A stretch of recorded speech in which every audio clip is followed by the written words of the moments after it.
April 15, 1912, an icy night in the North Atlantic. The unsinkable RMS Titanic meets its tragic fate. Among the 1,500 souls lost, one name stands out: Jacob Astor IV, the wealthiest man on board.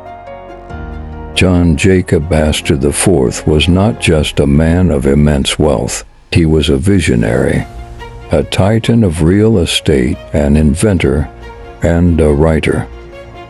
Astor's legacy includes New York's Waldorf Astoria Hotel, a luxurious marvel of its time.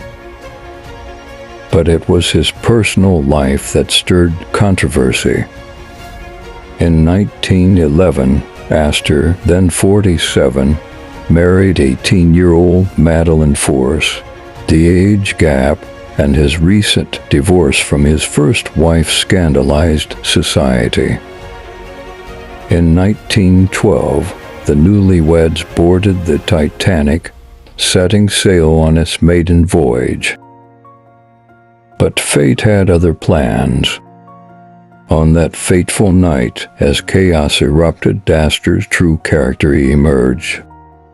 Despite his immense wealth, he could not secure a place in the lifeboats. Instead, he ensured his pregnant wife's safety, pleading for her protection. Astor's calm and bravery were noted by many. He reportedly lit a cigarette as the ship went down, a small act of defiance against the impending doom. His body was later recovered, identified by the initials sewn into his jacket. Jacob Astor IV's death reminds us that wealth and status are futile in the face of nature's fury in life and death situations. What truly matters is courage, compassion, and the human spirit. Astor's legacy lives on in the skyline of New York City. His life and death teach us that while wealth may build empires, it is character that builds legacies. Jacob Astor IV, a man who had everything, yet in the end showed that the true measure of a person is not in what they possess, but in how they face the ultimate test. As the Titanic began to sink, Isidor Straus held his wife Ida's hand tightly. Around them, people rushed to the lifeboats, but when a crewman offered Ida a place, she shook her head. "Where you go, I go," she said. She wouldn't leave Isidor's side, even with danger all around. Isidor tried to convince her to save herself, but Ida was firm. She had spent her whole life with him, and she wouldn't leave now. Together, they found a quiet spot on the deck, away from the chaos. They sat close, holding hands, knowing they were facing the end. But they were at peace because they were together. As the cold ocean rose around them, Isidor and Ida stayed by each other's side, their love stronger than fear. When the ship went down, they were still together, sharing their final moments. Their love story didn't end with the sinking. It became a symbol of devotion that would be remembered long after. In the bustling spring of 1912, Milton Hershey, the renowned chocolatier, had just wrapped up a successful business trip to Europe. The founder of the Hershey Chocolate Company was eager to return to his beloved Pennsylvania, where his burgeoning chocolate empire awaited his return. With a keen eye for luxury and innovation, He booked a first-class ticket on a maiden voyage of the RMS Titanic, the grandest ship ever to grace the seas. The Titanic, with its opulent interiors and promises of an unsinkable journey, was the talk of every major city. Hershey, always one to appreciate grandeur and ingenuity, looked forward to experiencing this marvel of modern engineering. His ticket, numbered 14,134, was securely stowed in his travel case, a symbol of the adventure that awaited him. But fate, it seemed, had other plans for Milton Hershey.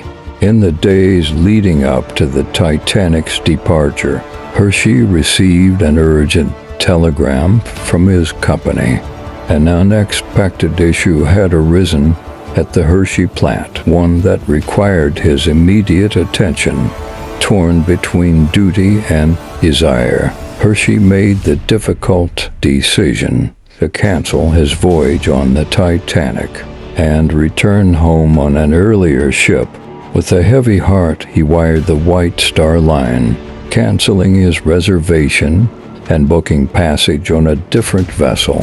April 10, 1912, arrived, and the Titanic set sail from Southampton, England. Unaware of the tragedy that awaited, on the night of April 14th, as Hershey lay in his cabin, he was abruptly awakened by a knock on his door. A steward, pale and trembling, informed him that the Titanic had struck an iceberg and was sinking. Did you know, in the early 20th century, the RMS Olympic was a marvel of modern engineering. The second biggest ship of 1912, known affectionately as Old Reliable. Her journey through history is as captivating as the era she sailed in. Launched in 1910, the Olympic was the first of the Olympic-class liners, boasting a length of 880 feet 6 inches and a gross tonnage of 45,324 tons. She was a beacon of luxury and technological advancement. But her early days were not without incident. In September 1911, a collision with the British warship HMS Hawke tested her mettle. Despite significant damage, the Olympic's sturdy construction allowed her to return to port safely, proving her resilience. When World War I erupted, the Olympic was called to serve. Converted into a troop ship, she transported thousands of soldiers and supplies across treacherous waters. In a daring encounter in 1918, the Olympic showcased her might by ramming and sinking the German U-boat U-103, sister ship to the ill-fated Titanic. The Olympic shared many design features, but differed in crucial ways. After the Titanic disaster, significant safety upgrades were made to the Olympic, including additional lifeboats and strengthened bulkheads, ensuring enhanced passenger safety. The Olympic's career spanned from 1911 to 1935, earning her the nickname Old Reliable.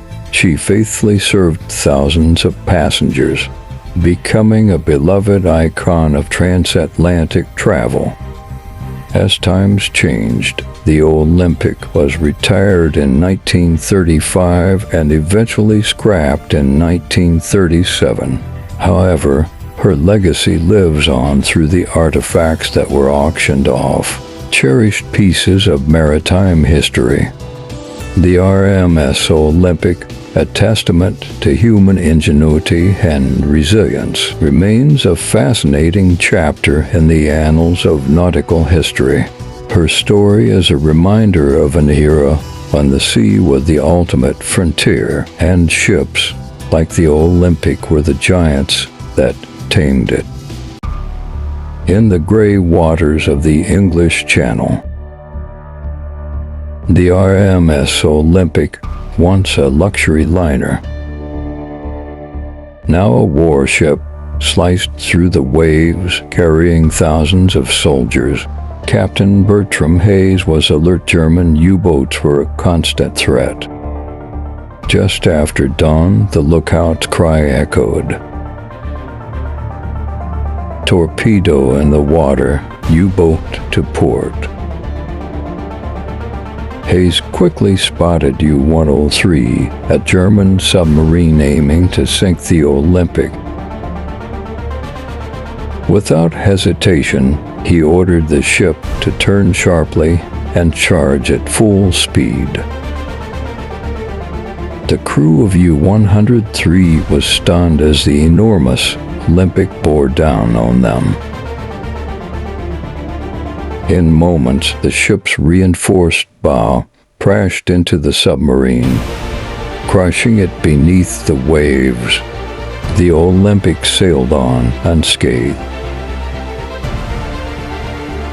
Having turned from prey to predator in an instant, the soldiers aboard would never forget the day their ship became a legend. In June 2023, the world was captivated and later stunned by the tragic fate of the OceanGate submarine Titan. During its expedition to the legendary wreck of the RMS Titanic, OceanGate Expeditions, a private company specializing in deep-sea exploration, embarked on a mission to offer adventurers and researchers a rare opportunity to visit the Titanic, resting approximately 12,500 feet below the North Atlantic Ocean's surface. On this particular voyage, Titan carried 5 individuals, including OceanGate's CEO, Stockton Rush. Less than 2 hours into their descent, contact with the support vessel was lost, sparking an intense search and rescue operation. After days of searching, debris from Titan was discovered near the Titanic wreck site, confirming the worst catastrophic implosion had occurred, resulting in the loss of all on board. But what caused this tragedy? Experts suggest several possible factors behind the implosion. One possibility is structural failure. Titan was constructed from a combination of carbon fiber and titanium. Some experts believe these materials may have been inadequately tested for the extreme pressures of deep-sea exploration. Questions have also been raised about the design and engineering standards of Titan. Ensuring rigorous safety protocols and certifications is crucial for deep-sea vessels, and any lapses could be fatal. Material fatigue is another factor.